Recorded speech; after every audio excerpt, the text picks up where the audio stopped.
এই মা টগর বৃষ্টি ফ্যামিলি কেমন আছো সকলে? নমস্কার, আমি দেবস্মিতা চলে এসেছি আবার একটা নতুন ঝাঁ চকচকে মিনি ব্লগ নিয়ে। হ্যাঁ, আগের ব্লগটা মিনি বলেও মিনি হয়নি আমি জানি। তবে এই ব্লগটা মিনিই আছে বিশ্বাস করো। আর তোমরা সকলেই জানো আমি কোথায় এসেছি। এসেছি ঝাড়গ্রামে। আর ঝাড়গ্রামে পিসির বাড়িতে আসার পরেই হঠাৎ করে আমার দিদি বলল, "চল সবাই মিলে যাই, গিয়ে ভুলভুলাইয়া দেখে আসি।" আর আমিও শুনে নেচে উঠলাম। কারণ আমি শুনেছিলাম ঝাড়গ্রামে নতুন একটা সিনেমা হল হয়েছে। আর সেটা দেখার লোভ আমি সামলাতে পারলাম না। হ্যাঁ, ভুলভুলাইয়া 3 দেখবার যতটা না ইন্টারেস্ট ছিল, ততটা ইন্টারেস্ট ছিল এই ঝাড়গ্রামের নতুন সিনেমা হলটা দেখবার।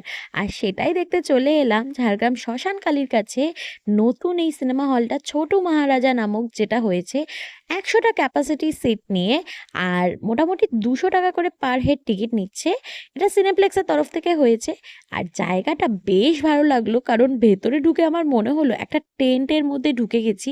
পুরোপুরি একটা গোল আকৃতি, বেশ স্পেশিয়াস। জায়গাটা ছোট হলেও কিন্তু বেশ কোজি আছে। তার সাথে ইন্টারভ্যালের সময় যখন স্ন্যাক্সগুলো নিয়ে নিলাম, দেখলাম বেশ অ্যাভারেজ রেটের মধ্যেই রয়েছে। আর খেতেও ঠিকঠাক ছিল। হ্যাঁ, বলবো না একেবারে টপ নচ, তবে ঠিকঠাক ছিল, চলে যায়। কারণ ঝাড়গ্রামে এর আগে না কোনোদিনও কোনো সিনেমা হল ছিল না। বহুকাল আগে ছিল, সেগুলো বন্ধ হয়ে যাওয়াতে এখানের লোকেরা সিনেমাটা কী জিনিস সেটা দেখতে হলে একেবারে খড়গপুর বা মেদিনীপুরের দিকে যেতে হতো। তবে তাদের জন্য এটা হয়ে বড্ড সুবিধা হয়েছে, যেটা আমি রিয়ালাইজ করলাম। আর ভুলভুলাইয়া 3 কিরকম ছিল সেটা নিয়ে আমি কোনো কমেন্ট করতে চাই না। কারণ যারা দেখছো তারা বুঝতেই পারছো ভুলভুলাইয়া 3 কী ছিল। আমার কাছে ভুলভুলাইয়াটাই বেস্ট।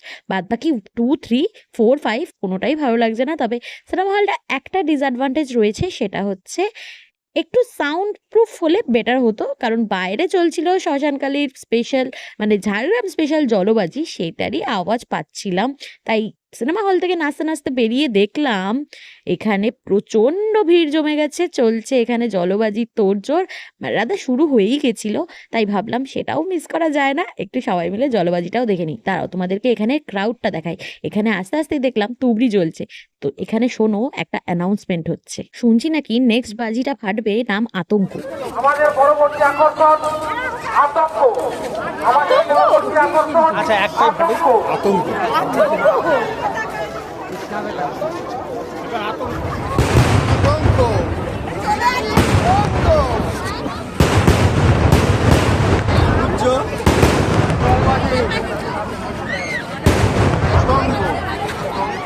জানি না এই আতঙ্কের আওয়াজ তোমরা কতটা কি বুঝতে পারলে, তবে আমাদেরকে বেশ আতঙ্কিত করেছে। কারণ হঠাৎ করে ফাটছে তো, আর এত জোরে আওয়াজ, সত্যিই আতঙ্কিতই হওয়ার মতন। তবে এই জলবাজির নাম জলবাজি কেন? কারণ এই পুরো ব্যাপারটা হয় একটা জলাশয়ের মধ্যে, মানে জলাশয়কে ঘিরে, তার জন্য নাম জলবাজি।